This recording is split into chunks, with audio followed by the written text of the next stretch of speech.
सक्षम police times, news 112, सक्षम जनतेचा आवाज. नाशिकवाडीतल्या प्रभाग क्रमांक 21 मध्ये सोमवार बाजारावर करण्यात आलेल्या अतिक्रमण कारवाईमुळे संतापाचं वातावरण निर्माण झालंय. आठवड्यातून अवघ्या 2 तास भरणाऱ्या या बाजारात आपला उदरनिर्वाह करणाऱ्या शेतकरी बांधवांवर ही कारवाई करण्यात आली होती. मात्र याचवेळी कायमस्वरूपी अतिक्रमणांकडे दुर्लक्ष होत असल्याचा आरोप नागरिकांकडून केला जातोय. विशेष म्हणजे मुक्तिधाम मंदिर परिसरात वर्षानुवर्ष सुरू असलेली अतिक्रमणं अजूनही कायम आहेत.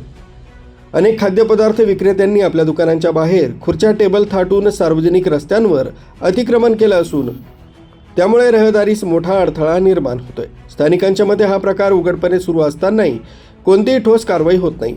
दरम्यान झेरॉक्स नगरसेवक म्हणून ओळखले जाणारे संबंधित व्यक्तीवर नागरिकांनी थेट प्रश्न उपस्थित केले. आपल्या नगरसेवक पत्नीच्या माध्यमातून नाशिक महानगरपालिकेच्या महासभेत या गंभीर प्रश्नावर आवाज उठवला जाणार का?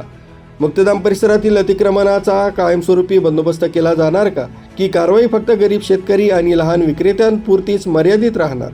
स्थानिक नागरिक आणि शेतकरी वर्ग प्रशासनाकडून समान, पारदर्शक आणि न्याय्य कारवाईची ठोस मागणी करीत आहे. या प्रकरणात पुढील काळात काय भूमिका घेतली जाते याकडे संपूर्ण नाशिककरांचं लक्ष लागलंय.